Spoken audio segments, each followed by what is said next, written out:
What's up, everybody? I'm Ryan, and this is LHN Films. This video is going to be on my analysis of the Carolina Hurricanes vs. New York Rangers Game 2 in their 2020 play-in series.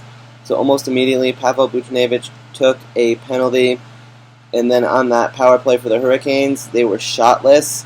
So the Rangers' penalty kill looked good at the start, but then Andrei Svechnikov was able to sneak a goal past Henrik Lundqvist, probably one that Lundqvist wants back. Later on in the first, Brett Howden, right in front of the net, wide open net, shoots it straight into Peter Mrazek's glove. Desperate save, great save by Mrazek, but Howden definitely should have buried on that one if all he had to do was elevate the puck, but he could not do that.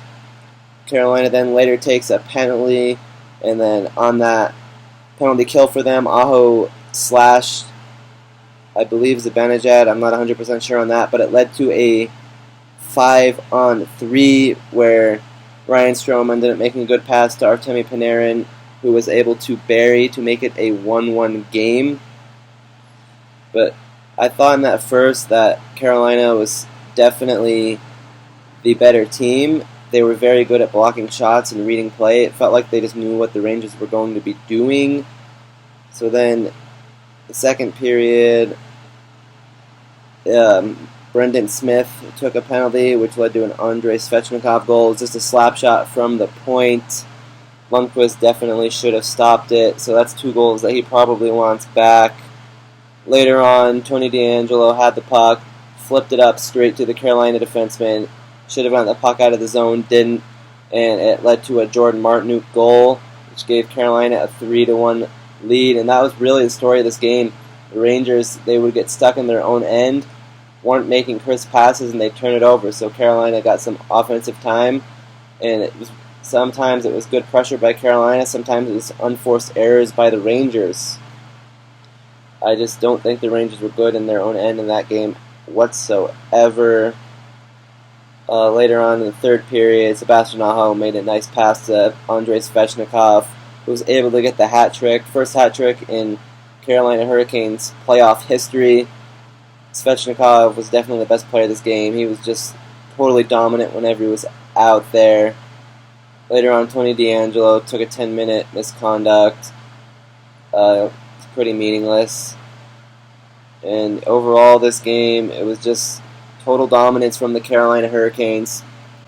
You can look at the heat map here. You see Carolina did a good job getting to the front of the net, took plenty of shots from the points, trying to generate rebounds, while the Rangers only got shots from the points. And a lot of times there wasn't even screens or bodies in front, so it just didn't work. It looked like an NHL team versus an AHL team for the most part. The Rangers forwards, I feel like, didn't show up whatsoever. Panarin looked solid, but he never really had much support when he was out there. Kaapo Kakko, even though he was a -2, was one of the only Rangers forwards to actually generate anything offensively. So the Hurricanes, their defense, their good play, it felt like it all came from their defense.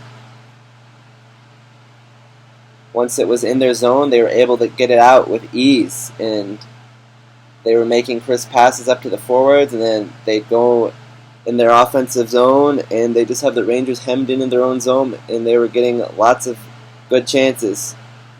The score was 4-1 as the final, and I honestly think it could have been a lot worse than that for the Rangers. Lundqvist wasn't at his best, but he was just okay. We'll see if they make a switch and goal for the next one. Mrazek looked really solid for Carolina, but he really didn't have to be spectacular. So that's a good win for the Hurricanes. The way it's going, based on the first 2 games, I think they're going to take Game 3. We'll see if the Rangers can come out with some fight and play at their best. It could be very different, but based on these first 2 games, the Rangers they're looking like they're slumping, and that will mean the end of the road very shortly for them.